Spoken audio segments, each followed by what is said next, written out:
Live from UBC Studios in Kampala. This is Good Morning Uganda.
Good morning and thank you for joining us this morning, the 10th of May 2024, which also happens to be a national holiday because today Uganda delves into the national population and housing census.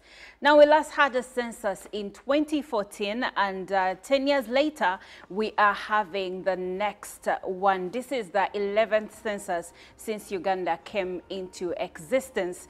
And of course, all of us have been advised to ensure that we are counted. So today is a national holiday so that you may stay home and so that you and your family may be counted. Now, last night was a census night.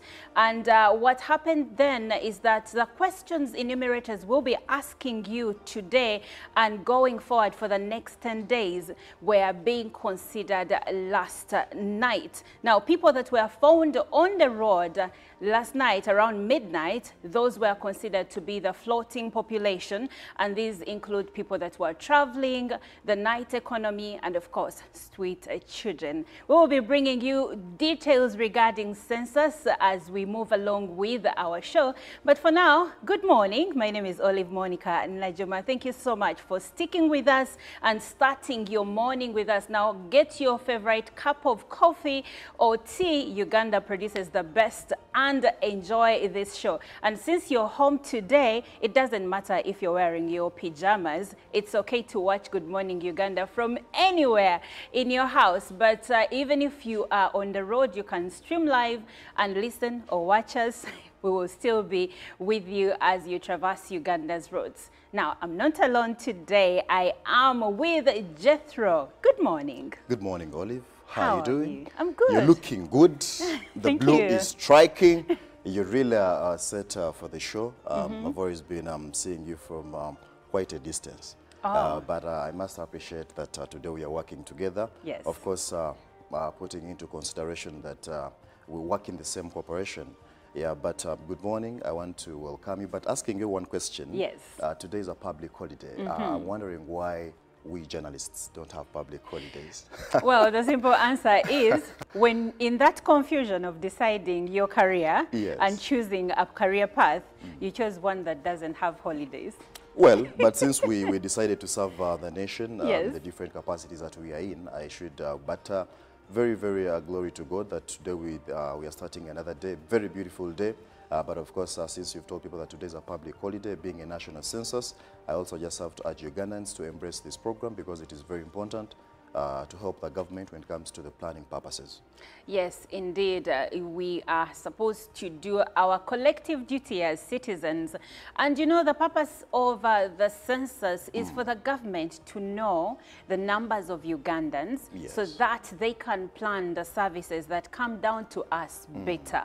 Now, there have been, of course, conversations regarding whether or not the census is a good thing, where some cult leaders have been telling their followers that don't get counted because there is something they're not telling us. What comes to your mind when you hear something like that? But Olive, you see, at times I need to blame Ugandans because at the end of the day, you must understand who is the winner of the entire thing and the entire situation. Because after realizing that data alone being collected at times helps to develop a few marketing strategies when it comes to business. Now, these are things Ugandans need to understand, because at the end of the day, they will end up missing, and after they will say that government has not done enough. So I think this is the high time for Ugandans to understand that this is a very, very crucial program that they have to embrace in one way or another. Yes. A number of things have been said, but Ugandans should at least try to give a deaf ear. If the government is coming out with different programs, but people are not embracing, I wonder, and at times ask myself, why do people think about negativities only? Yes. You know, people come out and say, government, you know, the issue is not because you are the government yourself. It is very important. So if Ugandans realize that, I think it is high time we get up. Today we start to see how best we can, our government can develop a number of structures to see how planning can really be made productive in one way or another. I agree with you when you say that we are the government. You cannot say the government is doing its own things. We are the government because guess what? The people in the offices of power, the politicians, members of parliament and whatnot, we vote them. True. We put them in those offices. Yep. And so you cannot remove yourself from the issues of government. Also, the other pertinent issue to note is that in most cases, for instance, we have the election coming up in 2026 and the roadmap is already out. And there are people who say, I will not vote because I'm not interested in politics. But people also need to understand that what is happening is constitutional, because Article 1, Section 2 comes out clearly to say that at least every after 10 years, Ugandans have to be counted because we are multiplying, people are giving birth, I mean, and people are dying. That is why at times, even when it comes to elections, you realize that there is an update when it comes to the register. So it is very important people to realize that after being counted, government will not remain the same. And you as a Ugandan, you will also not remain the same. Indeed, you will not remain the same. And this data will now be used in other avenues, be it Ministry of Health, be it Ministry of Education and Sports. Even the Electoral Commission will use this data to update its resources and registers to know how many voters to plan for come 2026. So all of this is interconnected. We cannot say that we won't be counted. It is important. It is not satanic. So please do not steer clear of being counted. Also, you need to understand that there are penalties in the event that you give misinformation to the enumerators, and also if you dodge or you sabotage the census process, and you can pay a fine of 600,000 Uganda shillings, or you might serve 6 months in jail. Yet you can avoid all this by being counted. But why do Ugandans really come up to this level? How do you start giving out wrong information, information that is concerning you as a person and your family? Why do you tell government lies? Truth be told, we are living in an era where it is very... for some people, it is beneficial to spread misinformation. We are living in the misinformation era, and we have to be extremely careful. That's why it's very important for us in the media to give the actual truth, the facts, the researched factual information so that people can now use this to make informed decisions. But I think it is also time government tries to build trust into the Ugandans, because I think at the level where we get to give out misinformation to the government, I think people are now fed up of certain issues when they come out to say our government meaning government has not done enough to help us in one or another. I think now government has to use this opportunity to see how people can really benefit out of this census. It is very key. I agree. And we will be having more conversations regarding the census. We will be bringing you updates even live from the field as enumerators start counting people from different places all across the country. But for now, we will delve into some of the news that we have managed to gather for you. And Jethro will be taking us through the local news. Well, thank you so much, Oliver and Director. I'll take you through the President Museveni meeting the U.S. ambassador down yesterday. He held a productive meeting with the United States of America ambassador to Uganda, His Excellency William W. Pope at State House in Entebbe. The discussion centered on various critical matters, including the forthcoming population census, regional peace and stability, and socio-economic development.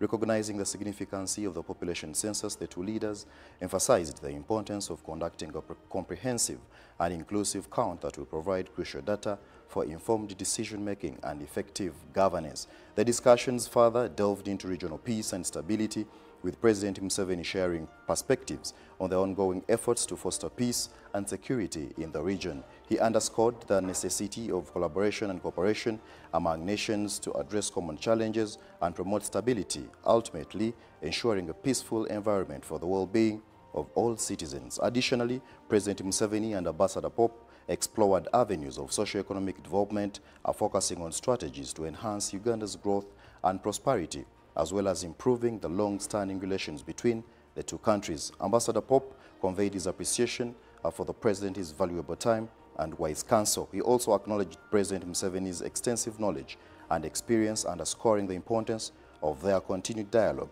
in fostering a strong and mutually beneficial relationship between the United States and Uganda. Now, moving on to the second story, Minister for Information and National Guidance, Chris Baryomunsi, has urged the population to embrace the National Population and Housing Census, stating that it is critical in guiding government planning.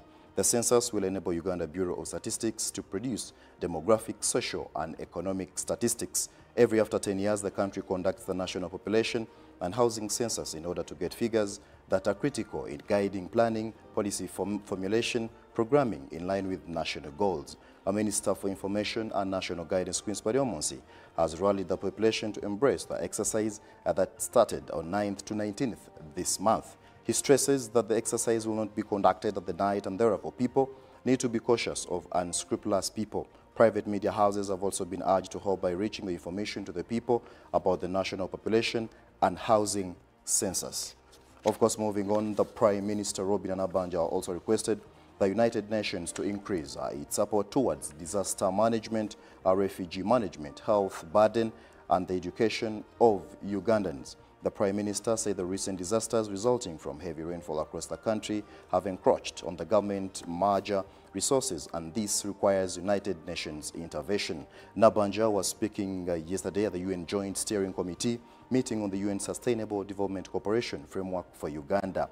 The current heavy rainfall has left some of the part of the country with floods, roads washed away, and mudslides causing some death. Today, during the UN Joint Steering Committee meeting chaired by the Prime Minister, Robin Anabanja, on the UN Sustainable Development Cooperation Framework, called for the UN intervention into the ongoing crisis of disaster across the country. Nabanja said that the government borrowed money to work on a number of roads which have now been washed always by floods resulting from the effects of climate change. The UN resident coordinator to Uganda, Susan Ngongi Namondo, called more investment into disaster preparedness in order to deal with the effects of climate change. Susan Ngongi Namondo also pledged her support towards the parish development model. The State Minister for Health, Margaret Muhanga, called the UN to support Uganda towards health promotion in order to prevent diseases outbreaks that are preventable. Now, moving on to health, the Vice President, retired Major Jessica Alupo, has called upon the general public to embrace the Check Now HIV self-testing services if the country is to attain the goal of ending AIDS by 2030. Alupo made the remarks during the launch of the national rollout of community checkout and now HIV self-testing services in Uganda that is targeted to reach close to 5.8 million people across the country. The Vice President, Jessica Alupo, launched the national rollout of community Check Now HIV self-testing program in the country. The national launch was graced by the Minister of Presidency, key dignitaries in the health sector, implementing and supporting partners, Abbott team, students, army, border representatives, VHTs, and the general public. The Vice President noted that the self-testing kit will make more people in the country know their HIV status on time. Dr. Jenutha Cheng, the Minister for Health, noted that HIV self-testing kit will be able to diagnose early for timely ART initiation, which is vital in treatment, outcomes and prevention of HIV transmission. The Check Now HIV self-testing program will target close to 5.8 million people and will be implemented by village health teams focusing on communities where access to conventional HIV testing remain limited. The Check Now HIV self-testing kit was developed by Abbott in support of global aspiration to respond to end HIV epidemic. Health experts noted that the interventions put in place have resulted in reduction of new HIV infections to 54,000 and AIDS-related deaths to 118,000 by 2022, which is not yet good enough. That is it from the local news.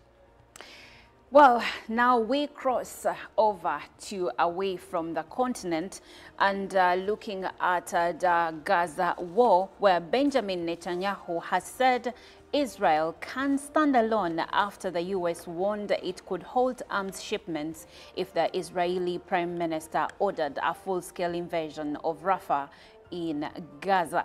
If we need to, we will stand alone. I have said that if necessary, we will fight with our fingernails, he said. U.S. President Joe Biden said he would withhold some arms, including artillery shells, if Rafah was invaded. The U.S. has already paused the shipment of bombs over fears of civilian deaths. Mr. Netanyahu on Thursday, however, recalled the war of 1948 to dismiss warnings from the U.S., Israel's closest ally. In the War of Independence 70 years ago, we were the few against the many, he said. We did not have weapons. There was an arms embargo on Israel, but with great strength of spirit, heroism, and unity among us, we were victorious. He said that Israel had much more than their fingernails if Mr. Biden stopped arms shipments. And with that strength of spirit, with God's help, together we shall be victorious. Now speaking matters with Russia, Russian forces continued to exploit a window of opportunity to make small tactical gains during the past week as Ukraine began to receive parcels of long-delayed U.S. military aid for the first time in weeks. Ukraine also reported that Russia was building up worrying numbers of troops on its northern border and prepared to face a potential new front. Against this tense background, Europe sought to boost Ukraine's own defense industrial base to ensure political problems among its allies never interfere with weapons deliveries again. Russian forces managed to steal another march on Ukrainian defenders in Ocheretine. The village sits at the western point of a salient the Russians have gradually built west of Avdiivka after taking that city in February. They took advantage of a poorly executed substitution of Ukraine's defending battalion to enter Ocheretine in late April, but faced a fierce resistance. Now coming back to Africa, military leader Mahamat Idris Deby has won a closely watched presidential election in the country of Chad, according to provisional results released by National Election Management Agency. Deby secured more than 61% of the vote, according to the numbers released Thursday, eliminating the need for a runoff with his closest rival, Prime Minister Sassès Masra, who received 18.5%. The victory allows Deby, the incumbent, to hold on to the presidency with a voter mandate. Previously, he led the country as its interim president, seizing power after his father, the late President Idris Deby, was killed in April 2021 while fighting a rebel group in the north of the country. But his rival in the presidential race, Masra, has already indicated he will not accept the election results. Earlier on Thursday, Masra issued a live broadcast on Facebook declaring himself the winner. He also accused Deby and other government officials of rigging the election results to hold on to power. Now, speaking matters climate, a new survey reveals many leading climate scientists believe global temperatures will meet and maybe exceed 2.5 degrees above pre-industrial levels by 2100, leading to catastrophic global heating. The scientists cited the perpetual failure of governments to act appropriately in response to the worsening climate crisis. The Guardian reached out to every contactable lead author or review editor of Intergovernmental Panel on Climate Change reports, which collect and assess all available scientific information about the climate crisis since 2018. A total of 843 individuals, all world-leading experts in the physical or social sciences. Out of the 380 people who responded, nearly 80% predict at least 2.5 Celsius of global warming by the end of this century, while around 50% believe the planet will likely surpass 3 Celsius. Just 6% of those surveyed thought the goal of 1.5 Celsius cited by the Paris Agreement would be met.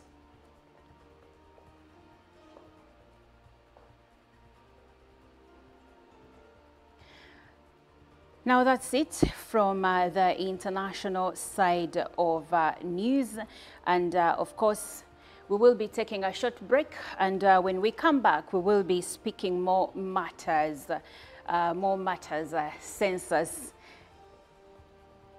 But before we do that, let's take you through the local dailies as have been shared, and from what we see, the new vision is taking us through its details and says government takes over more private schools.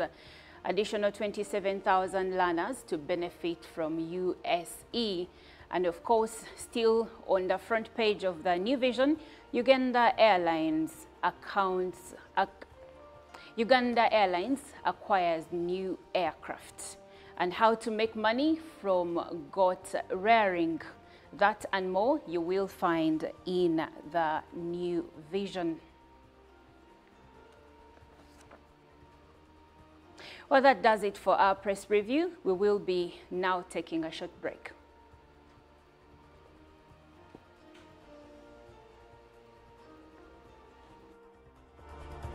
Live from UBC Studios in Kampala.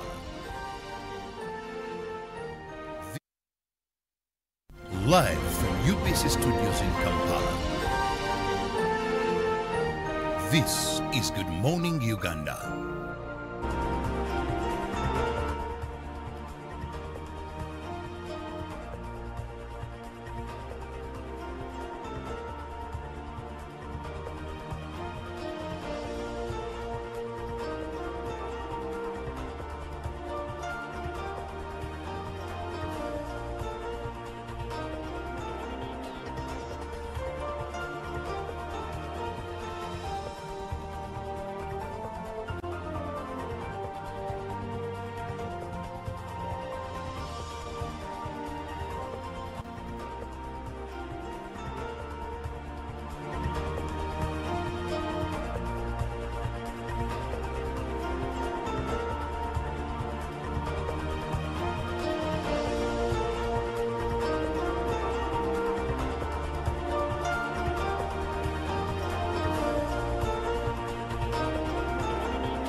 Good morning and thank you for joining us this morning, the 10th of May 2024, which also happens to be a national holiday because today Uganda delves into the national population and housing census. Now, we last had a census in 2014 and 10 years later, we are having the next one. This is the 11th census since Uganda came into existence. And of course, all of us have been advised to ensure that we are counted. So today is a national holiday so that you may stay home and so that you and your family may be counted. Now, last night was a census night.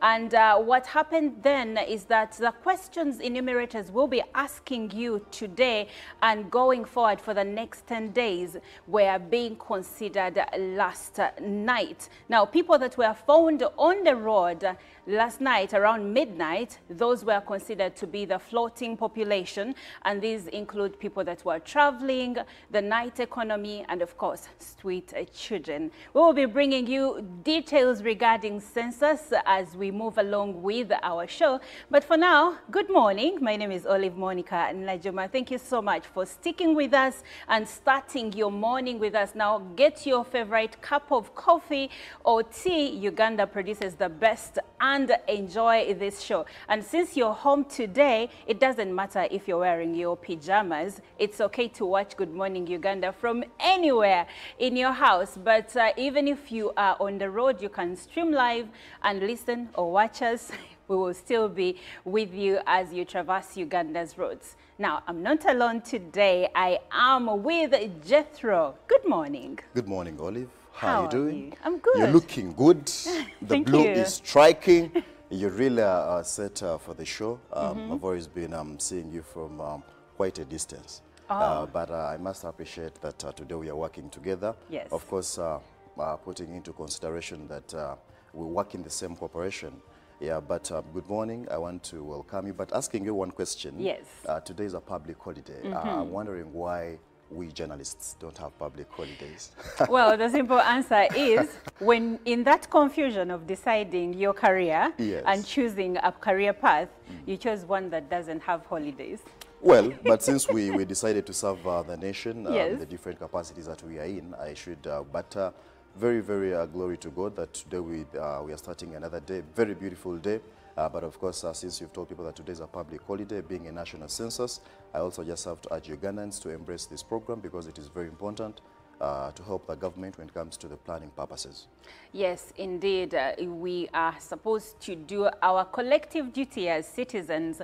And you know, the purpose of the census is for the government to know the numbers of Ugandans so that they can plan the services that come down to us better.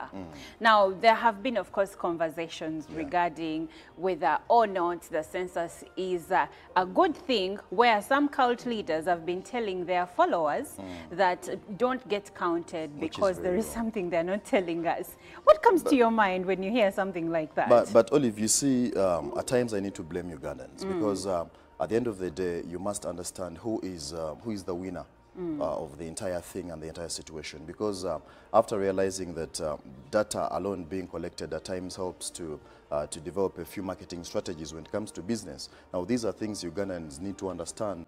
Pick of the day on UBC. One-on-one with Michael Jordan Lukomwa. A weekly face-to-face conversation focusing on accountability, inspiration, information, and sensitization of the public from the various sources, such as inspirational profiles. Having a disability is not inability. Every Friday, 9 p.m., it's one-on-one with Michael Jordan Lukomwa. Don't you see anywhere that you would give a credit in the fight against COVID?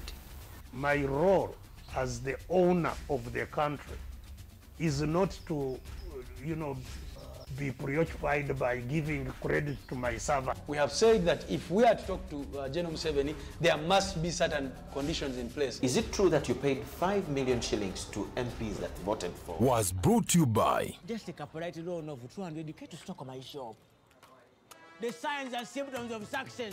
The bank commander, not the bank teller. Why hassle for a loan when you've got MTN Momo? We're sorting. Use the Momo app or dial *165*5# for all quick loans. Choose from the different loan options from our partners and get one that works for you. Together, we're unstoppable. Nyati Motion Pictures brings you Tuko Pamoja, a documentary film about our unity as Ugandans and Africans. Bunyoro would have simply created an East African community that we are looking for today. The rulers of Bunyoro are actually Luos.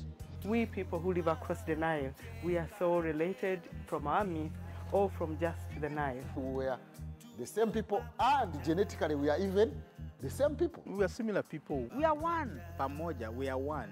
Use that word, pamoja.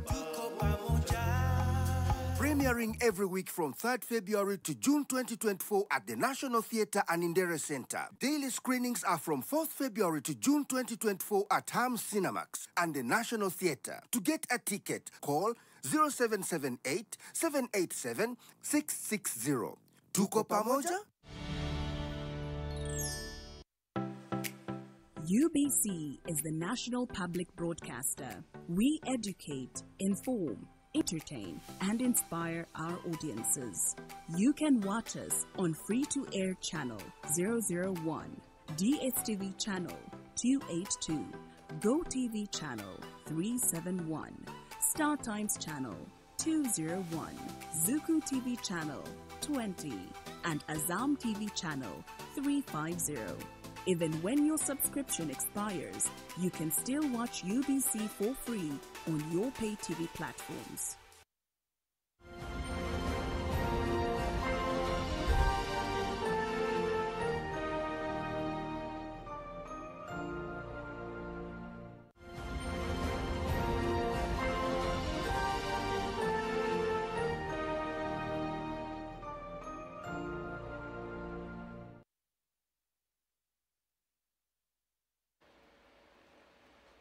Well, you're still watching Good Morning Uganda with me, Olive Monica Najuma, joined by Jethro Kasaije. And together we will be having a conversation regarding the National Population and Housing Census that has kicked off today, but actually it's in real sense it kicked off last night with census night, and of course those that were found on the road around midnight regarded as the floating population were also counted. And of course the Uganda Bureau of Statistics has ensured that they count street children and people that will be moving, but it is advised that you stay home. That's why today is a national holiday, so that you stay home and enable the enumerators to come to your place of abode and count you together with your family. So Uganda today is set to conduct a landmark digital census, and it started last night on the 9th of May 2024 as the census reference night, and the enumeration period is scheduled from today 10th May to the 19th of May 2024. We last had a census in Uganda in 2014, and around that time the population of Uganda was estimated to be around 36.4 million people. And of course this went above the population of the previous 10 years, that was in 2002, where the population was about 25.4 million people. So this shows that Uganda's population, it has been growing steadily. Now, the first population census in Uganda happened in 1911 by the colonial administration. And through the years, there were other censuses that took place, because the population census takes place every 10 years. So this is not the first time we are being counted. And also, key to mention, it's not the first time there is a census in any part of the world. If you know your Bible, you know that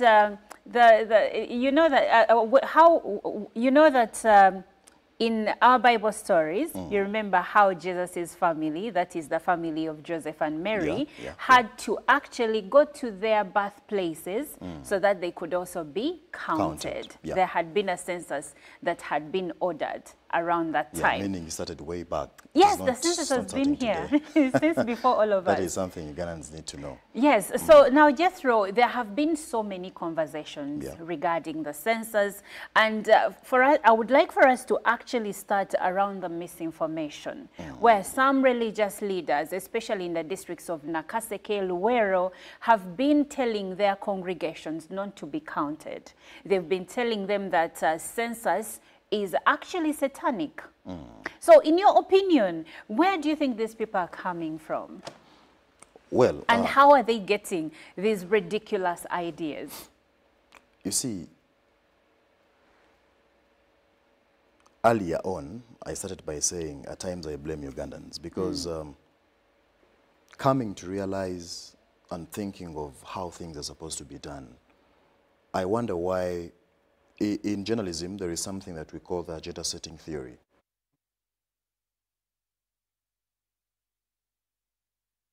Agenda setting theory set the agenda as journalists. That's now, right. I tell you what to think about. I tell you what is right, and it can turn out to be wrong. Now, Uganda needs to understand that the different leaders that we have in their different capacities, at times they also have their missions. I mean, they have their goals. So it is high time Ugandans can be in position to highlight what is good for them and what is bad for them.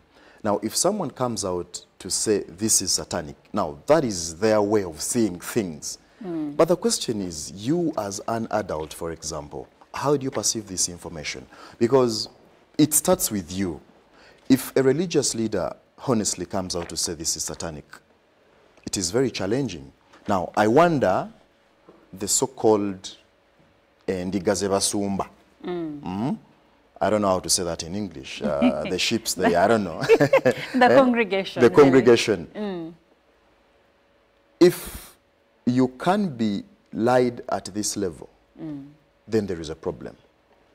Let's talk about politics in line with census. Yes. If Jethro is a politician, I come out to rally border men, and tell them, guys, please, line behind my back. I'm looking for votes. The question is, do I know you? Do you know me? It is very important. Now, we've seen very many people losing lives in politics simply because they are following a politician. You understand? That's right. Someone is giving you 5,000 for fuel. You go on following them until where they are going. At the end of the day, the police comes out, probably to calm the situation. That is, if there is chaos, people lose lives, people end up in hospitals. At the end of the day, they say the government is bad. But what took you out of your home to come out to engage in such acts?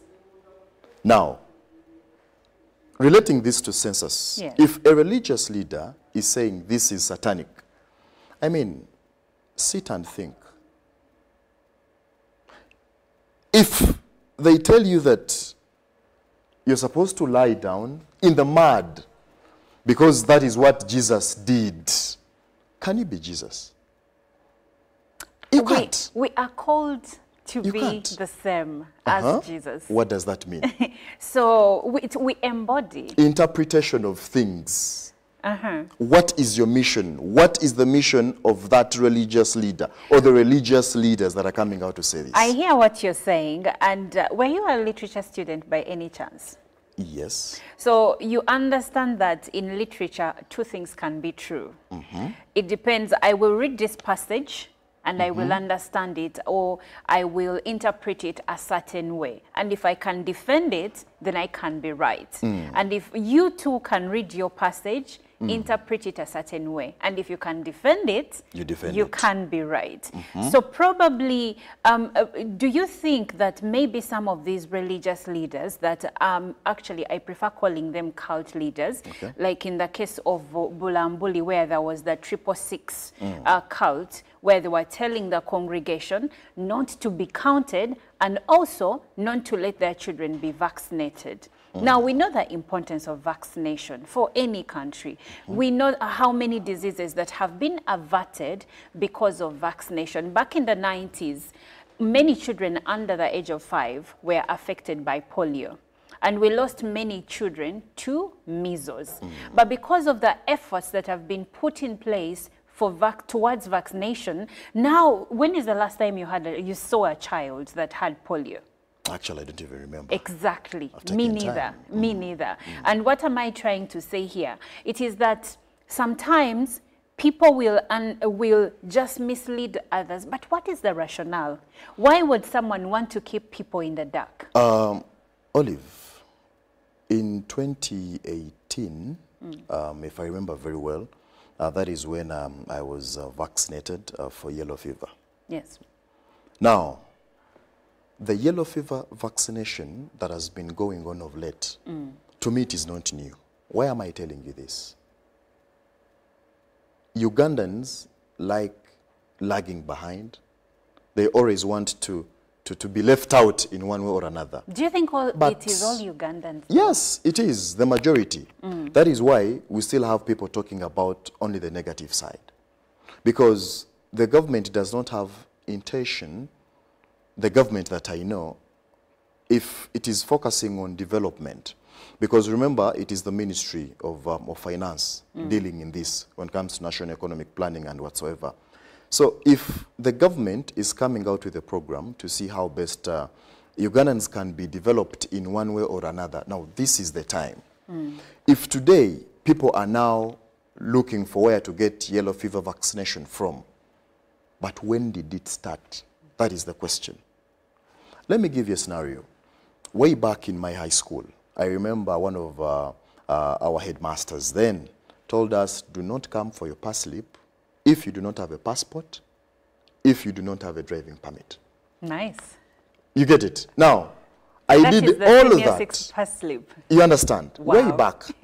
But I made sure I have a passport, I have a driving permit. Even before thinking of having a vehicle, even before thinking of flying out of this country, I have those things in place. Yes. Now, today, when the Ministry of Internal Affairs came out to roll out these new passports, I changed the old passport to the new passport. Yes. It doesn't have any stamp, any visa or something like that, by the way. But I feel as a Ugandan, I must be ready. And at the risk of sounding religious, the blessings of God, it is said that the blessings of God come to those who are ready. Very and key. Opportunity needs to find you ready. What am I saying? For instance, you're looking for a job. I come to Jethro, I say I need a job. The first thing Jethro is going to ask for is my CV. Now, if I don't have a CV, I look unserious. That is what we're talking about. So, Olive, Ugandans need to wake up. I do not understand, as a father, personally, as a father, when government comes out with a program, I sit. Now, not as a journalist. I sit and think, if government is doing this, what is the outcome? How do I benefit as a citizen? Now, that is very important. Now, that is what I preach at home.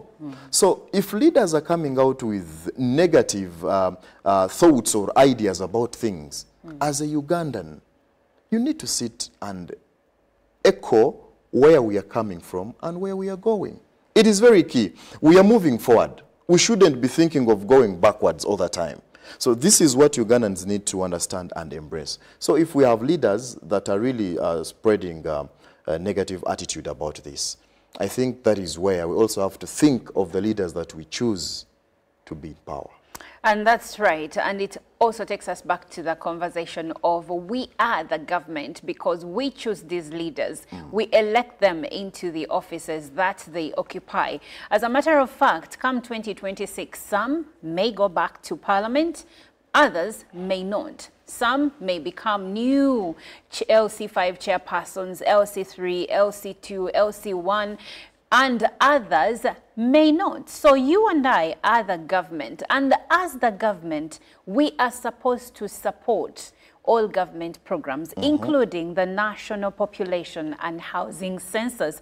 And why do we have the National Population and Housing Census? It is to enable the country, and of course the Uganda Bureau of Statistics, to produce demographic data, social and economic statistics. These enable the country to plan favorably for Ugandans, for you, and for me. Of course, when you look at the different ways through which this data that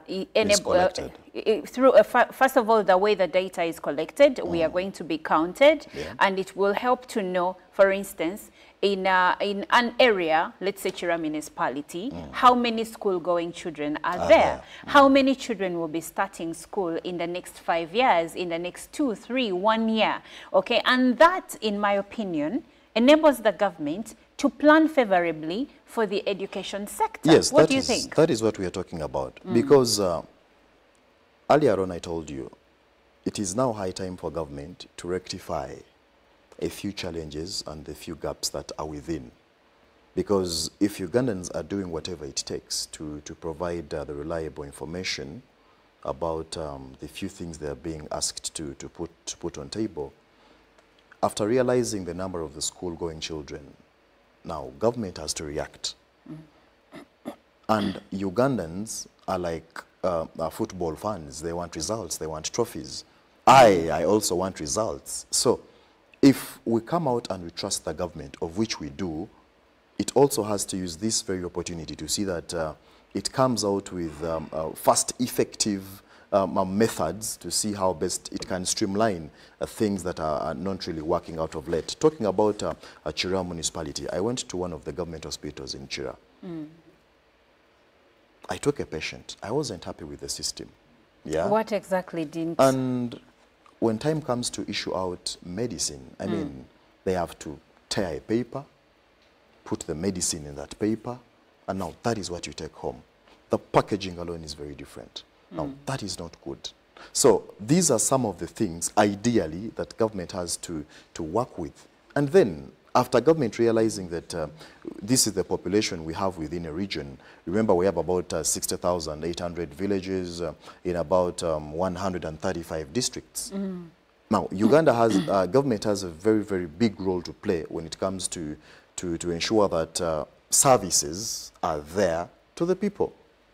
If government is now conducting probably the 6th, right, census, what has so far done in the counting that has been done way back?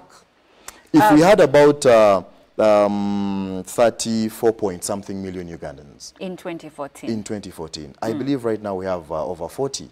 Yeah, but of course waiting for what will be coming out from the WUBOS after adding all the data. Yes, we are projected to be, we are estimated currently at around 45 to 49 million people. And we are also projected to be 100 million people by 2050. Now, where does that take us? In whatever the government does, let us talk about the recent regimes, governments, Idi Amini, Dr. Obote. They left a number of things done. Yes. Look at the roads that we have. Probably they didn't think that Uganda can really develop to this level. So President Yoweri Kaguta Museveni, with his government, I'm also part of the government, we have Yes, to true. ensure that Ugandans appreciate. We should avoid politicizing things. If people start putting politics into everything, now that is where Ugandans are getting it wrong. Because whatever project that is brought by government, there is opposition. But you cannot oppose everything. Even where you see that a Ugandan is going to benefit from something small, before you know it, we didn't receive a myoga money. Why? That is the question. Because we are not embracing government programs. So if government is coming out to see how it can sort out its own people, it starts with you. Well, interesting. Now, a little background about the census in Uganda. Census taking in Uganda started with the population and housing census of 1911 by the colonial administration. Around this time, Uganda had only, can you imagine, 2.5 million people. 2.5 million people. And of course, this was then followed by the census of 1921 and 1931, still by the colonial administration. Now, in 1948 and 1959, still the colonial administration carried out a census. The first census to be carried out by the independent government of Uganda was in 1969, followed by that of 1980, and of course, later on, the one of 1991 by the NRM government, that was followed by the one of 2002 and the one of 2014. And this is the first digital census to be carried out by the NRM government. And this is the census of 2024. We've come a long way, right? Yeah, we have. But of course, that doesn't remove the fact that a few errors. Because according to research, you realize that the possibility of getting wrong information when it comes to census is high, ideally. Why is that, though? That is according to research. Because the government, this is what I've been talking about, the government has to build trust in its own people. You see, if you do not trust your child as a parent, they cannot trust you. That is why we are told, if you're a mother, if you're a father, and you have a business, make sure you teach your children on how to deal with such business that you're engaging in. Because before you know it, these are the very children you're supposed to live in your business because you're aging. That's right. So Ugandans need to trust the government. Now the government also needs to trust Ugandans. It is a two-way traffic. So how do the two have this dance? You know, to get to a point where no one is stepping on the other's toes, but it is a beautiful salsa dance that is being done by the government and Ugandans. Now, what needs to be done? Our leaders, they really need to get to the grassroots of what is itching Ugandans. All right? If a number of things have been done, that is why when it comes to politics, a leader will tell you, guys, vote for me, but this year, I'll make sure this road is done. How many roads are done? Where you come from. That is a challenge. So this comes a political matter every time someone is standing. You understand? And we shouldn't be politicizing things like infrastructure. That shouldn't work out. Yes. Now, that is why a few regions where President Museveni goes, you hear the natives in there saying, the president promised us this, but this has not been done. Now, what we do not understand or what we do not know, if the president gives a directive, who follows that directive? Now, that is where the cabinet ministers, that is where our honorable members of parliament are supposed to be of good help.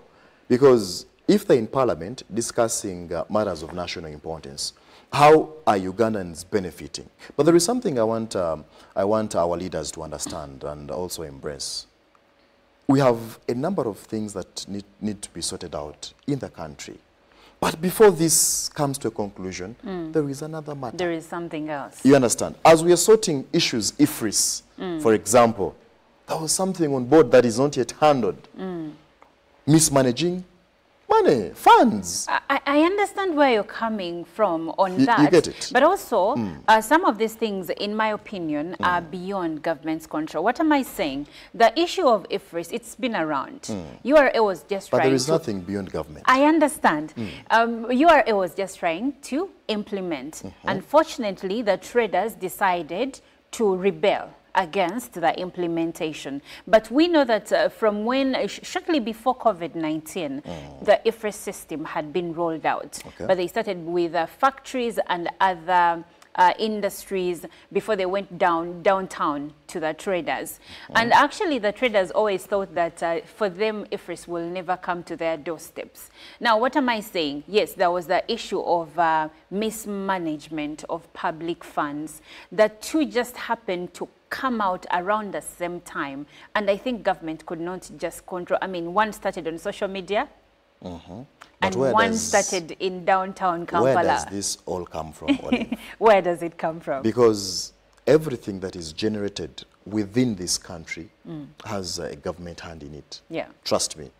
Anything that comes on board and it's supposed to be used by Ugandans, government is aware. Government is aware. So okay. If you tell me that government, in one way or another, cannot come out to regulate on a number of issues, because when we are talking business, what usually itches Ugandans, more so the consumer, is the free market economy, where everybody is billing the way they want. Because if you're buying 5 onions from from a lady who is selling 5 onions at 1,000, there is one who is saying 3 onions at 1,000.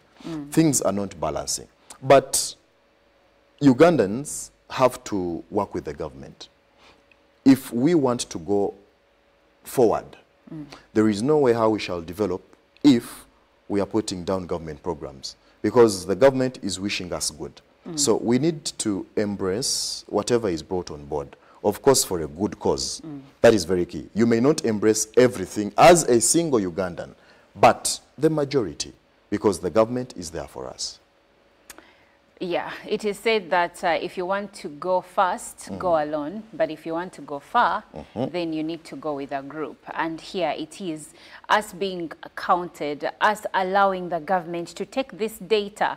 And there has been a question about the 180 questions that are supposed to be asked. And some Ugandans are concerned. All for what? That all for what? And two, isn't the government trying to be invasive or, trying to encroach on their privacy? In developed countries, these things are done. That is why in countries like Canada, countries like Sweden, hooting anyhow while driving is a crime. A friend of mine traveled to Germany and said, when you hoot, people look at you differently. This is what I'm talking about. Yeah. But just come here in Kampala. Everybody is hooting.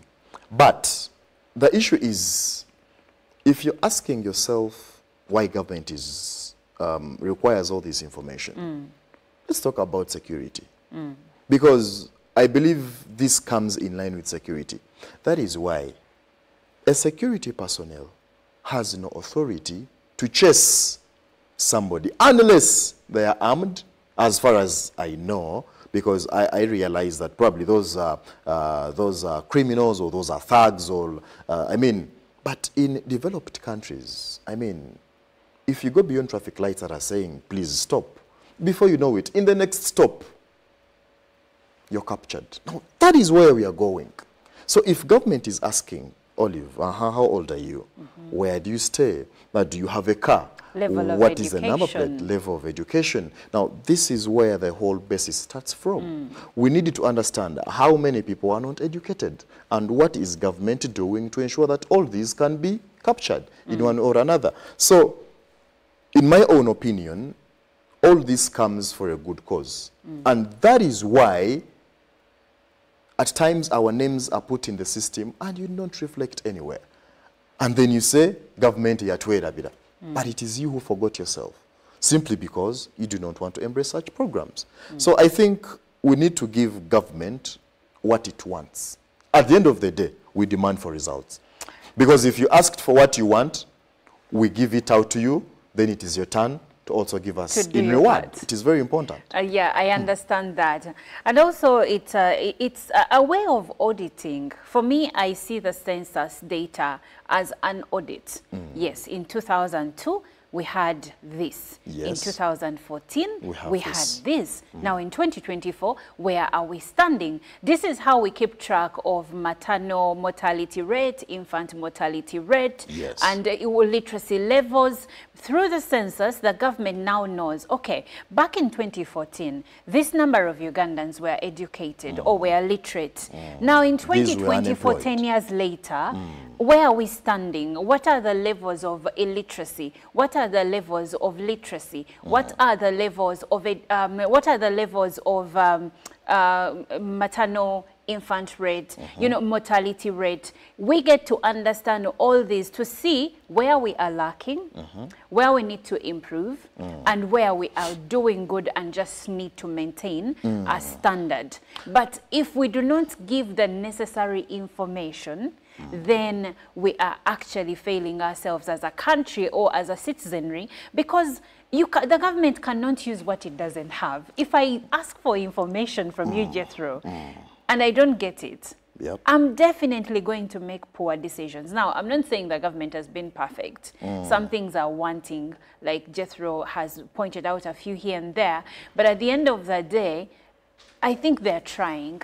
They're trying their best to ensure that you and I are catered to in one way or another. Yeah, I think, Olive, what Ugandans need to understand also is data that is being collected is used on a number of issues, because if it also helps develop the marketing strategy and it creates more efficient production and distribution systems. Now, this is where Ugandans also need to appreciate, because if you're counted, when it comes to business, you come to realize what needs to be conducted in a given area. If factories are supposed to be put up in a given location, now this is the data that is used. Probably after gathering how many unemployed Ugandans, I'll not say youths, because we have youths and those who are not youths, but they are unemployed. But that will help us also understand that in this location, something needs to be done. Let's talk about the services and facilities needed. We talked about schools. We talked about health centers. Now, these are some of the things that the government is going to base on to say that now, in such an area, we need such kinds of services. So, Ugandans, if you're not counted, remember this year's theme, it matters to be counted. Okay? Your count matters, just like it comes to when it comes to voting. I mean, your vote counts. So these are some of the things that Ugandans have to put in mind, that once you're left out, and trust me, now these are Ugandans, if you're left out, these are Ugandans that are going to be riding on someone's benefits. But let me tell you something also. The census of 2014, I should mention here that I'm one of the Ugandans that were never counted. Enumerate has never reached my home. I was working. I never saw someone at my place of work. So we need to also put that into consideration, that in as much as some people would love to be counted, that some areas at times are not reached. So that this is where Uganda Bureau of Statistics needs to make us comfortable and confirm to us that yes, today is a national holiday. You've asked us to stay home. We are staying home. And we have 10 days. Exactly. We have 10 days. You need to assure us that you're going to reach every crevice and corner of this country. But, you know, at times that is very hard, Olive. That is very hard. Because I'll give you an example still. Please. I was living in Nakawa Division, not very far, right? So I cannot honestly understand why no one got to my neighborhood. Because you think you're very near. Because I'm but Olive, I think government can't be 100% perfect and correct. That is why they say we estimate. It will be an estimation. So they will count, it is research. You understand? Get a sample space. That is why we shall say, if they counted, let's say, 50 million Ugandans, I believe they will say, yeah, we estimate about 54.3. In this region. That is an addition that government puts in in my opinion, when it comes to services, Yes. I mean, you can't be exact. Being exact is also dangerous.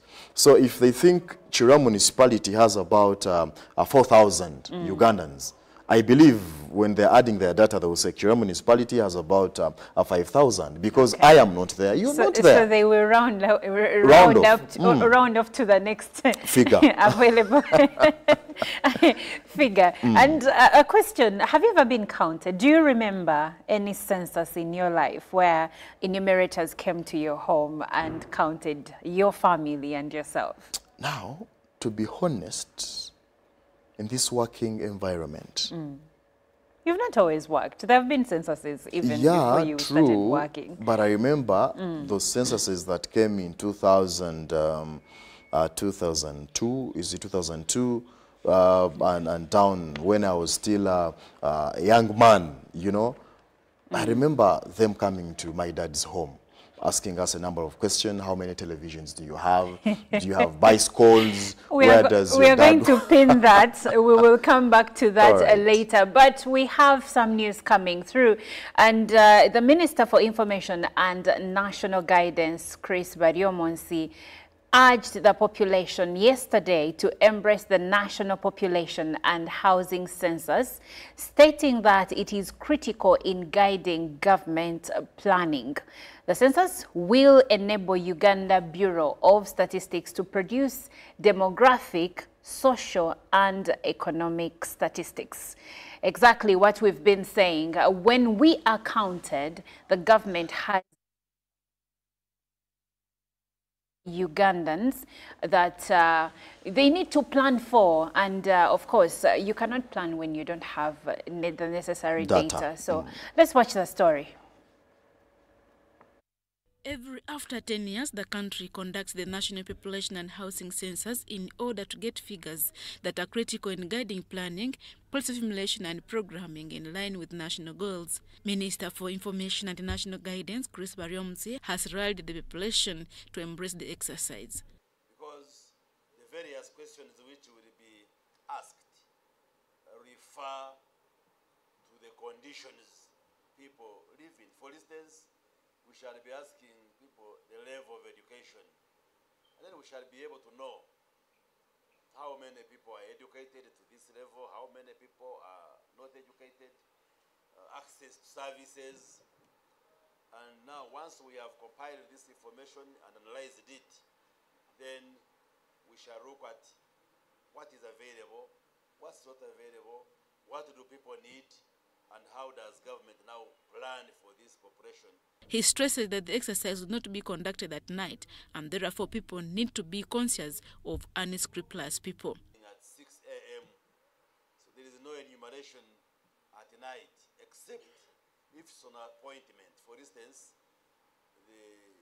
some of us who are busy with a lot of work, the enumerators might come, maybe find I'm not at home. I could say come back at 8 through an arranged process. They can come at night, but otherwise ordinarily there will be no enumeration at night. It will be carried out during the day, except for what we call the floating population, because there are those who will be traveling at night in the buses. They are street children. Someone told me even they are even street adults, but people who stay on the streets, those may be captured at night. These enumerators will be moving with guides.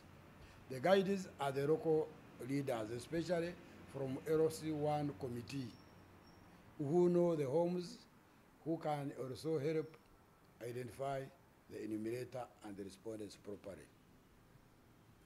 Private media houses have also been urged to help by reaching the information to the people about the National Population and Housing Census. It calls for cooperation and understanding. It's not that UBOS had the money and they have diverted it and that they don't want to pay media houses. As far as I'm concerned, I don't think there was that provision for paying the media houses for that message.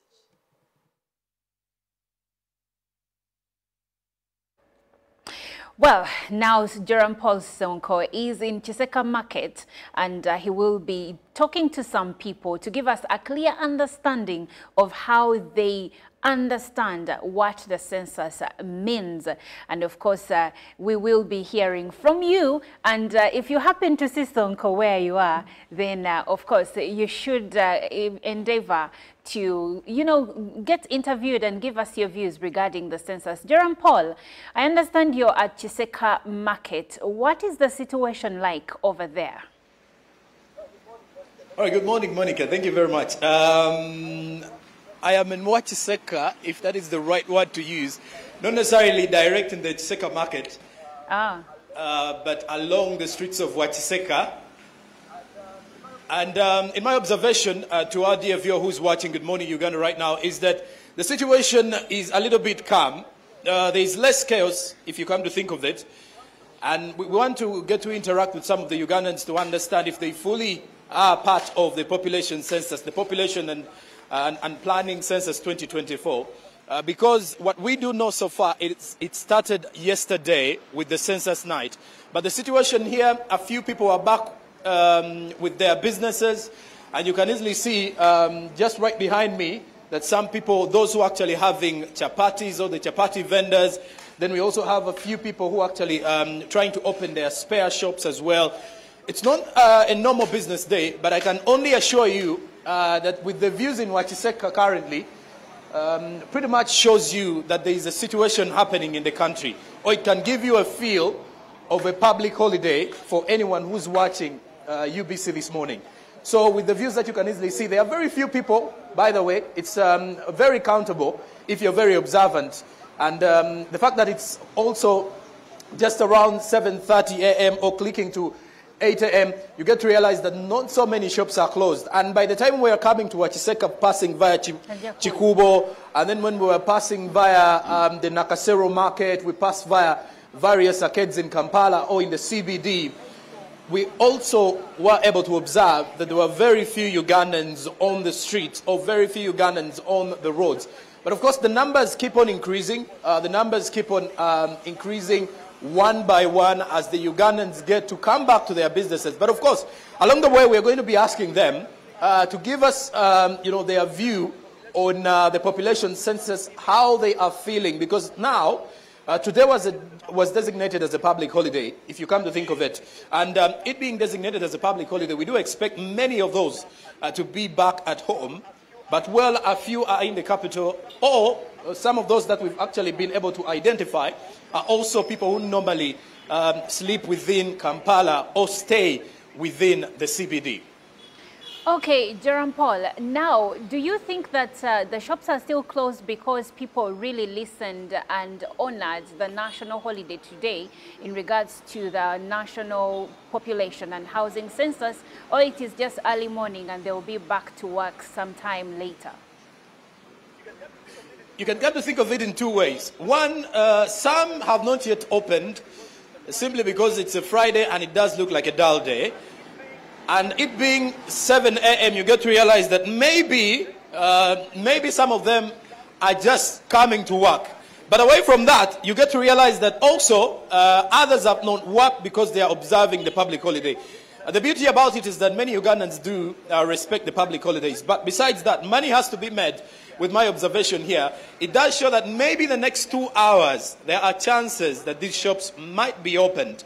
But of course, not to also rule out the fact that they can be counted wherever they are, according to what was released by the Uganda Bureau of Statistics as we are preparing for the census. All right.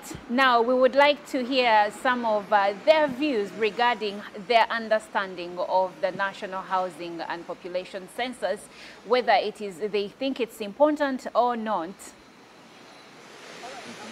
All right. I'm definitely going to be taking you through to some of the people in here in Chiseka to also understand, to get their views on whether they will be counted, have they been counted? Because just to let the viewer know, by the way, yesterday was census night, the 9th of May. So from 12 a.m., or what you could call midnight, the census kicked off.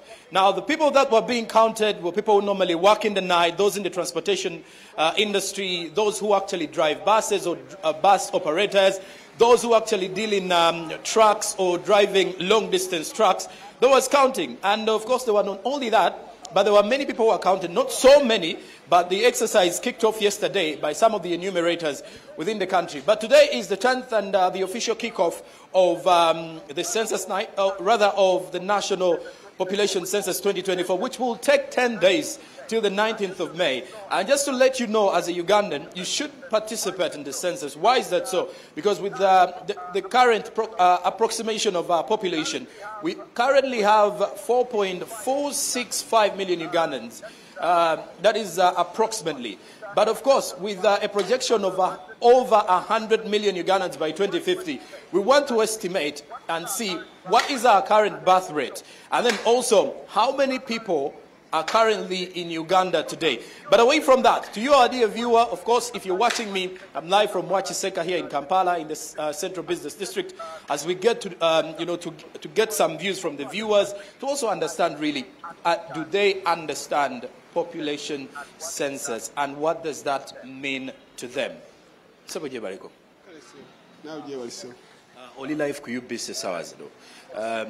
Twagala okumanya manya go gwani okolera wano oba okolera wano oba obadde oyitambu yise. Ankolera wano Wakiseka market. Ate amanya. Patrick Rwombanyoro. Kakati Patrick, nina ekibuzo kyeyagala okumanya. Population census atandise olwaleero. Kugwe ng'omu na Uganda wakitegeddeko kirina impact ey'amaanyi gwe okirowoozaako otya?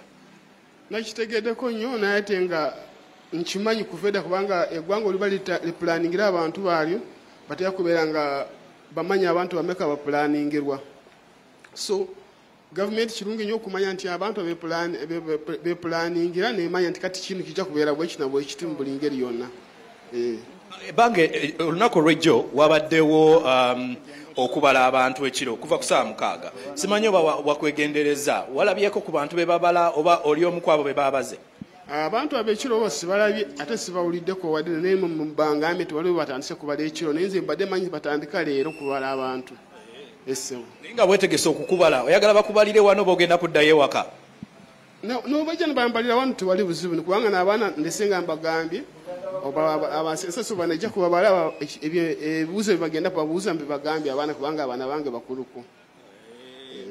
Kakati okusinziira ku kubala kwe bagenda otubala omwaka guno eno, kiki gwe ky'osuubira nga bamaze census eno nga bamaze okutubala? Kiki gwe olaba nti gavumenti ng'emaze otubala kiki ekiddako, kiki ky'osuubira?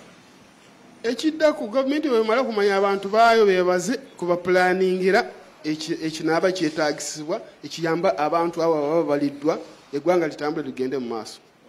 Kati n'ekirala mpozi omulabi wange ali ku UBC ssaawa zino njagala omuwe ekifaananyi ku nnaku endala ezitalinga zino olwa census olwa public holiday ebiseera ebisinga amaduuka gano gabeera amasibe zino essaawa oba ze zino essaawa zaago ez'okuggulwawo?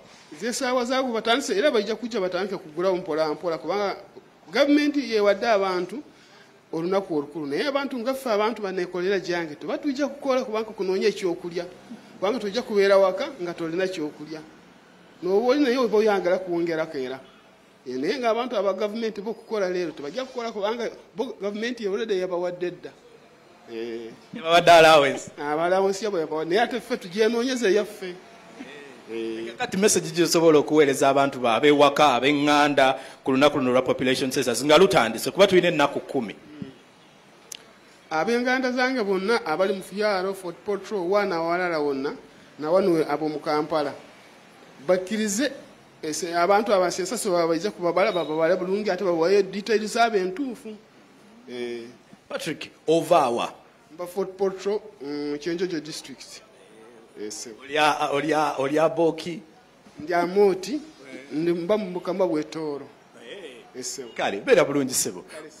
There you have it from Patrick. Patrick is one of the people who's actually working here in Wachiseka. He's an Aboli.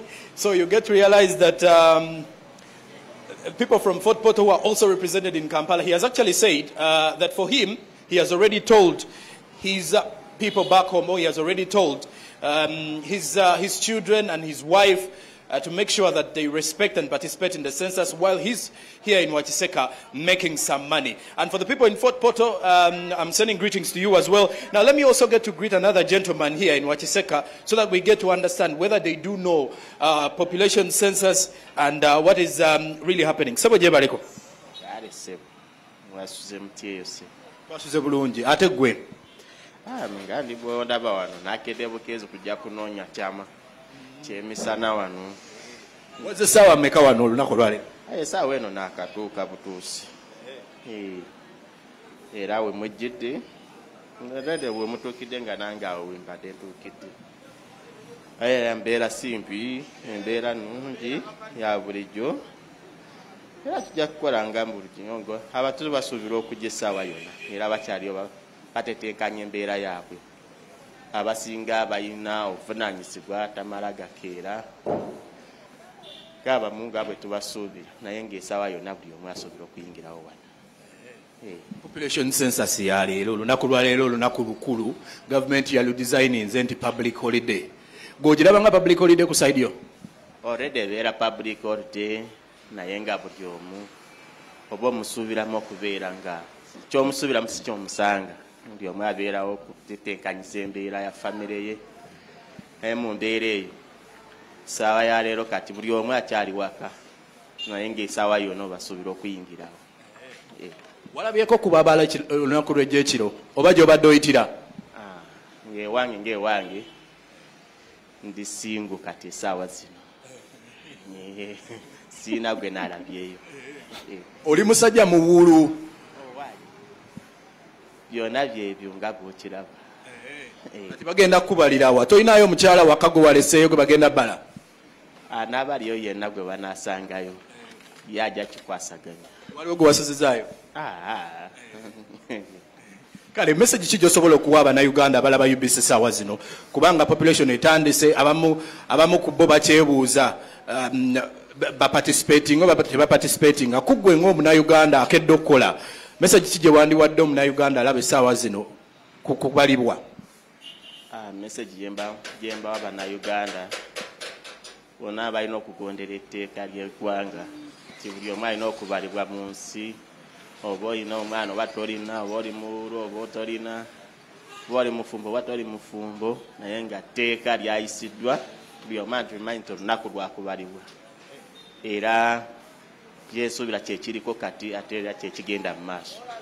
Emyaka 10 emabega bwe basemba okubala population census 2014 2014 wali luddawa? Wali Kampala? Nedda ssebo nali nkyali mu kyalo era nali nkyasoma. Wali luddawa kyalo ki? Waffe eyo Western. Baakubala omwaka ogwo? Era twabalibwa naye nga twakyali bato mu biseera ebyo. Message kati obubaka ki bw'osembayo okuweereza gavumenti ku lunaku luno nga bamaze okubabala ki ky'osuubira? Gavumenti ye ejja kutubala era emanye omuwendo gw'abantu beyabazi era kyensuubira prosesi yaayo gyeteekateeka okukola ndowooza gyegenda okuteekawo ku lw'omuntu gwe yabazi n'okumuganyirwamu n'okumwongera ku ekyo kye bamusuubiza. There you have it. Another person who is actually here, and you get to realize that from what is happening here in Kampala or in Wachiseka, you get to realize that some of the Ugandans are very aware of the fact that there is census 2024, 10 years down the road. I only remember one thing about 10 years down the road. I think I was in high school, if I am to remember so well, in 2014. I don't know where you are, but the gentleman I've just interviewed here said he was still in the village, but he was still counted. So that means there are fresh memories of the census. The beauty about the census this time around is that it is digital. Back in the time, the enumerators were only carrying bags and having papers, so it was a paper questionnaire with a pen. And then this time around, the beauty is over 180 questions or over 100 questions will be asked. And then, of course, the enumerators are having digital tools, or they are having digital movable tabs that can easily help them ask and get information. And also, as you get to realize as well, because as I was interacting with the two gentlemen, I've also come to realize that in Wachiseka or in downtown Kampala, business is going to resume as usual. Why? Because many of these are self-employed and they are seeking for a daily income. So that means the chances will be very minimal for them to miss on such a day. However, we remind you that the government designated this day to be a public holiday, simply because census is officially starting or officially kicking off, and that means we're supposed to be part of the entire census. But also, just to remind you that wherever the enumerators will find you, they will definitely make sure that they count you, they ask you the questions, and you'll be able to answer. Of course, these are questions that will help the government create room for accountability,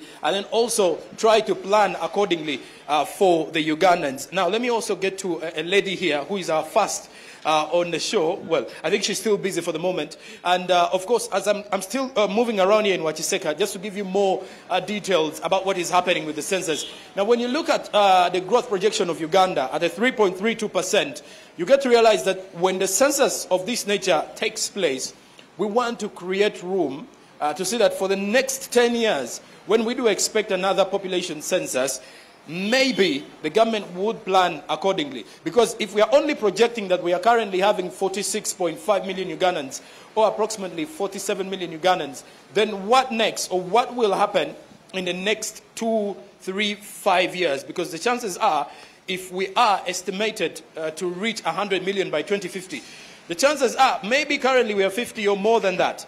So that is something that you get to realize, or something that we can get to understand from the people we are interviewing this morning here on a Friday.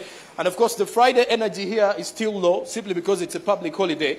And nonetheless, you get to realize that it is something that you, our viewer, need to fully understand as we are into population census this morning.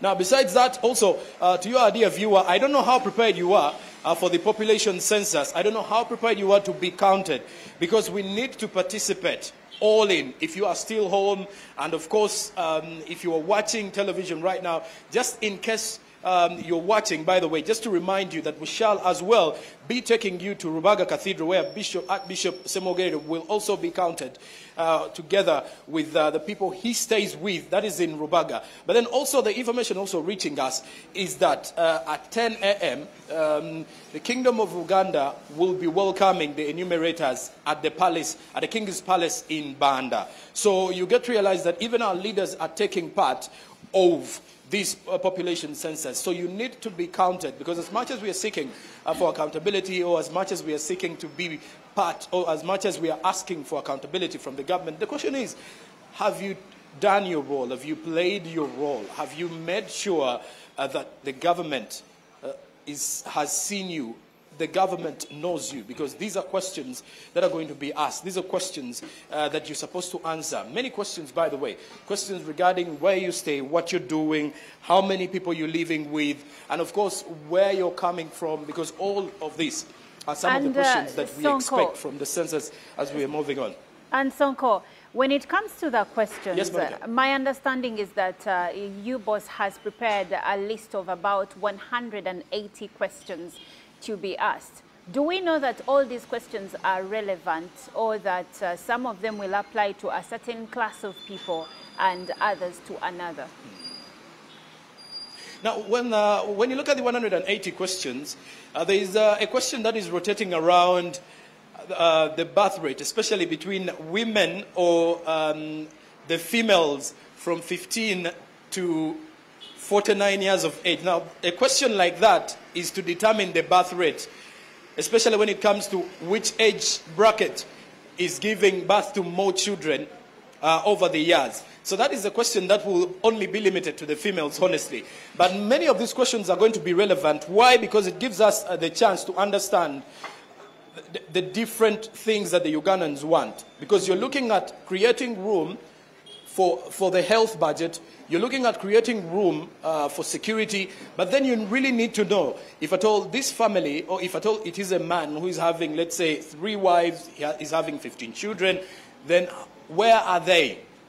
You've got to ask so many questions. Then you also have to look at how many Ugandans stop at what stage of their education. What next? So many of these questions are going to be very relevant, if you ask me, simply because if you're to throw back to 2014, the questions were not as many as this time round.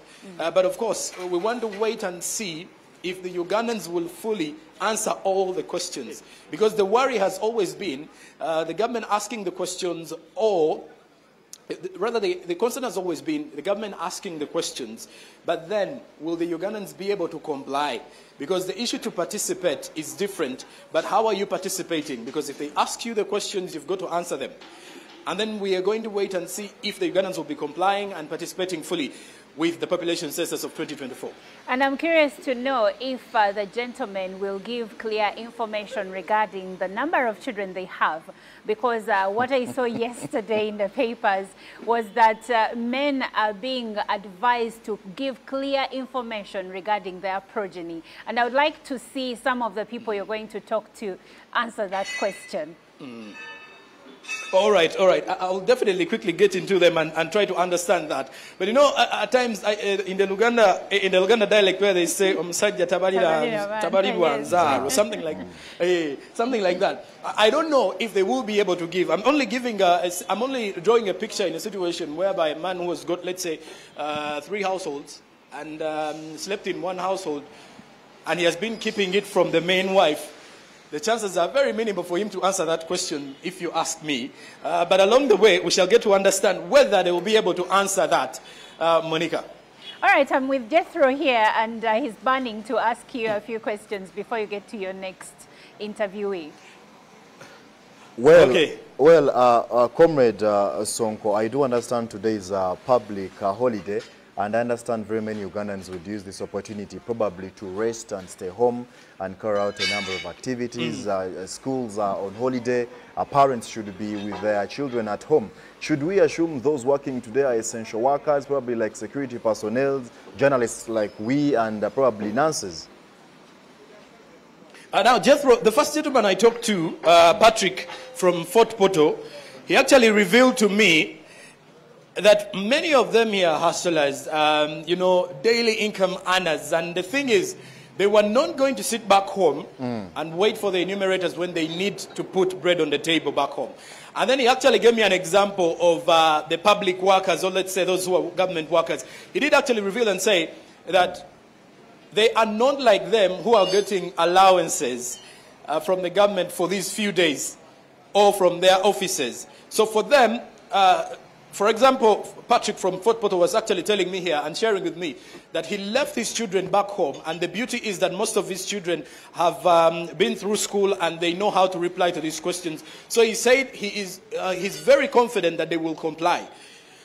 So when you look at that, some have actually come here to work and have left many instructions at home that once the enumerators pass by, whether today or tomorrow, or maybe any other day between now and the 19th, they will be able to answer or reply. And if at all he doesn't work, or if at all some of them don't work on Sunday, the chances are they will definitely be there and, you know, answer those questions with their family members. But also in the other observations, by the way, real quick, as I'm getting through to see some of the other people here, is that now the shops are being opened, and it's already 8 a.m. So you get to realize that at the end of the day, many of the people here are treating this as a normal day, a normal business day.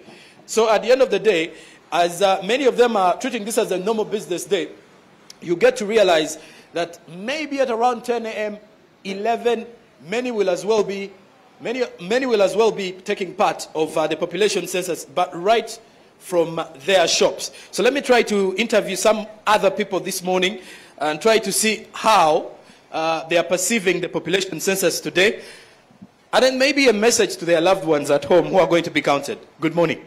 Good morning. You're live on UBC. What's your name? Nantume Latifa. Okay, Nantume. Today is the population day. Have you been able to identify any enumerator out there today? Not really. That's why I'm here. I waited and I waited, but I didn't see any. So, do you expect to close your shop by midday and go back home to be counted, or it's just a normal business day for you? Of course, I have to go back home. What if I end up in jail? By the way, just a quick reminder, by the way, is that for those that won't participate deliberately in the population census, we have 10 days of counting, 6 months. And what she has actually mentioned is that she doesn't want to get imprisoned. Well, let me get back to you again. Looking back in 2014, what were you doing the last time they counted? 2014, 10 years back. I was in P7. In P7? I didn't even know that it was there. Probably I was at school. I know it because I've ever studied about it, but I've never seen it occur. I've never in my life. So this time around, you're seeing it occurring in your situation. Okay, what do you expect after the population census, in your own view? Of course, knowing the number of people in Uganda. Okay, one last message to your family or any viewer who's watching UBC right now in regards to participating in the population census. I would wish all my family members to participate, and I would like all our customers to participate and probably support us here at Shidi Auto Parts. Okay, jokes aside though, when you look at the questions, 180 questions are going to be asked. Personal, so personal, but are you willing to answer everything? Of course, why not? If it's not too personal, I will answer. Personal like what? Some questions are personal. I will just answer the ones I can manage. Okay, thank you very much. And well, when you get to realize this, by the way, she has mentioned something, 2014. I didn't mention I was in high school. She has said she was in P7. So you can see 10 years down the road where someone can easily be. So that is just a quick understanding and just a quick, a bite of what is happening here in Kampala. But besides that, I do have lots of other people here that I'm going to be talking to try to understand what is happening, population census, what do they know about it, what do they understand. And to the men, we also need to know, will they be able to give us the right information about how many children they have? And there was a question that Monica had this morning, that will the men be able to also share the number of wives they have, because government wants to have accountability. Let me get to my guys here from I want to believe they are coming in from Eastern Uganda. I don't know. Hello, mjebaleko. Alinawo jebaleko. Ugamba otya? Jendi nawo gamba otya? Jendi champion erinnya lyo gwani? Nze bamuta Nicholas Ushindi. Nicholas, obeera muno oba okedde kujja mu kibuga? Okedde kujja mu kibuga.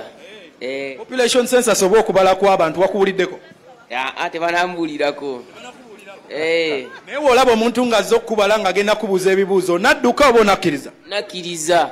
Ngenda kkiriza. Kiki ky'osuubira gavumenti okukola nga emaze otubala? Simanyi. Sebo gyebaleko. Ale nawe gyebalese. Amanya go? Bampita Simon Peter. Simon Peter, ogamba otya? Ndi fiti sina tabo. Simon Peter ovaawa? Nansana. Ova Nansana. Ozze wano saawa meka? Zewo saawa zibadde 11. Mu kiro ng'otambula walabyeko kubabala abantu? Saabalabyeko, nasanze kubo kalo. Naye nga wawuliddeko ku kubala abantu? Nakuwulidde. Oli lwedde okukubala? Ndi lwedde okumbala. Oyagala bakusange wano olwaleero? Bansange kube wakati eri tebanteereddeyo kyakulya. Kankubuze ekibuzo ekirala. Emyaka 10 emabega we baasemba okutubala wali luddawa? Nali era Nansana yange gye nkulidde. Oli mwana Nansana? Olina gwe walese ewaka? Nina gwe naleseeyo. Olina? Ani mukyala wo, mwana? Mukyala. Ye wanajja ajja bba wa details zo? Sikiwa kuba naye akola, yavuddewoko naye kati. Naye nga mwebale kukola. Ssebo gyebaleko? Amanyago? Ampita kwa guno banks ow'eshaya. Olina emyaka emeka? N'emyaka 16. Mbadde ngenda kubuuza ku population y'omwaka guli naye nkitegedde wali muto nnyo. Omwaka guno wawuliddeko okubala? Nakuwulidde ssebo. Ovudde ewaka ng'okimanyi balina obbala? Nakitegedde nti ne balina okubala. Nakuddayo bakubale? Balina kunsanga ku mulimu kuba eri siinayo kye ngenda kulyayo. Kati okola wano ne bano abaami? Nkola wano ne bano abaami. Nga bamaze okutubala gw'osuubira gavumenti egenda kukola ki? Okujja simanyi okujjako okutuwaako ssente.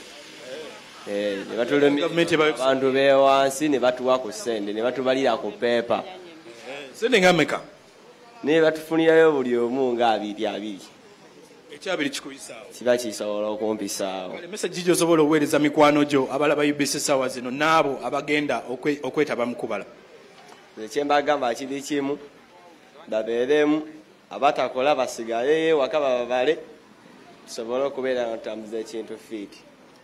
And also you get to realize, by the way, I've come to realize here that many of the people who have actually woken up to come and work are people who are actually looking for what to eat in the long, in the long run. Because it being a public holiday, many are using it as a chance to at least, capitalize and try to make some good money out of it, regardless of the fact that some people are back home. Some are treating it as a public holiday because obviously it is a public holiday, by the way. But then you get to realize that there are those who have already woken up to work, and the reason is simple. They are looking for the money. Let me also try to get views from someone else. Yes, Monica? Yes, we would like to to go away from you, come back to studio, and we will get back to you when you get some other people to interview. But what I have noted is that some people understand we are going to be counted, but like the young man you just talked to, he thinks that there is money that might be given out by the government.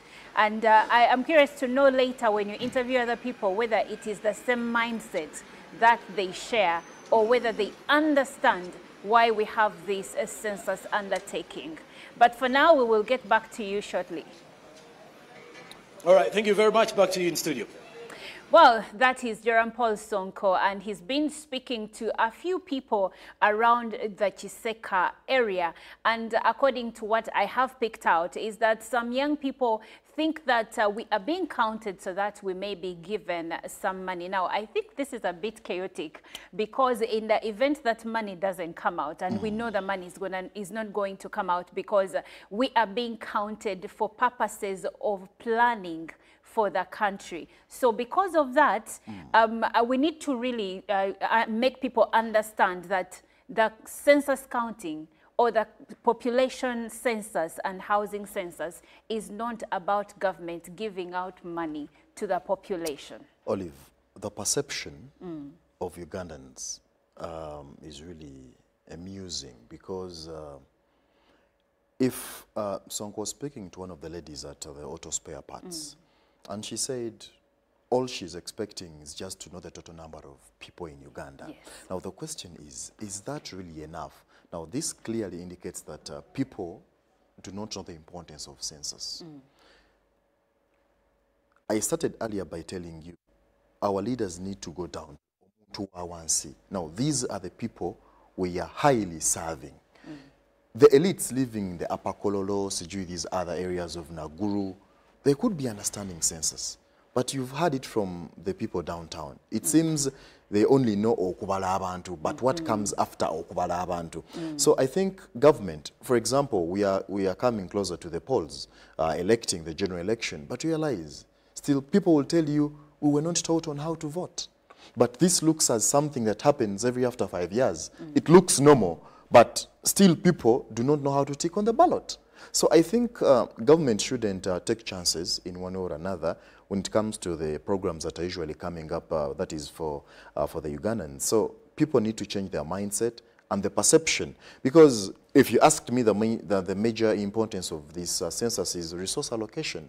If people do not understand that after counting, government needs to sit and see how to give what and where and when. So resource allocation is key, and these are some of the aspects that people have to understand probably as they embrace this census.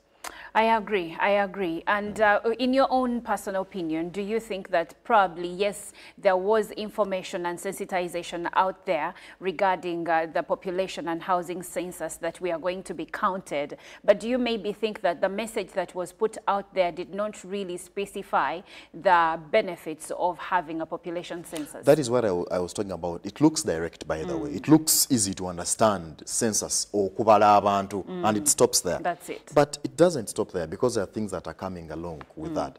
Because if they're going to ask over 100 questions to one person, I mean, people do not know how to answer questions. So that is going to be a challenge, and that is why I told you one of the demerits that are going to be realized in this whole census is misinformation. People are going to be giving out wrong information to people simply because they did not understand the real basics of the entire and the core system. And it's important to understand that the 180 questions that Uganda Bureau of Statistics has prepared are not necessarily applying to every person. For instance, if they come to your home and you do not have a person living with disabilities, then it means that the questions under or meant for a person with a disability do not apply to that household. So you may find that in some homesteads, those questions are not going to be asked, and in some homesteads where probably it's just a husband and wife or one person living there, they may spend less than 15 minutes interviewing you, and yet in other homesteads where maybe there exists about 6 people in the family, they might spend about 45 minutes. But let me ask you a question, by the way, Olive, probably before we move to another issue. Has government thought about people living in a particular homesteads when it comes to language that they use? The enumerators that are going to count, if one of them approaches me and I do not understand Luganda, I do not understand English, and maybe I do understand Kiswahili, how is this going to be worked out? That could be, that's a very pertinent question, especially in a place that is cosmopolitan like Kampala metropolitan area. You're going to find people from all different walks of life, and you're going to find people from different regions of the country. And not everyone speaks English, which is the national language, or the secondary national language, which is Kiswahili. Not everyone speaks that. And of course, we have also our local languages. So in places like Kampala, I'm waiting to see what UBOS will tell us about the challenges that they experience, because obviously they'll give us a report. But I think in areas, let's say if you go to Masaka or Mbarara,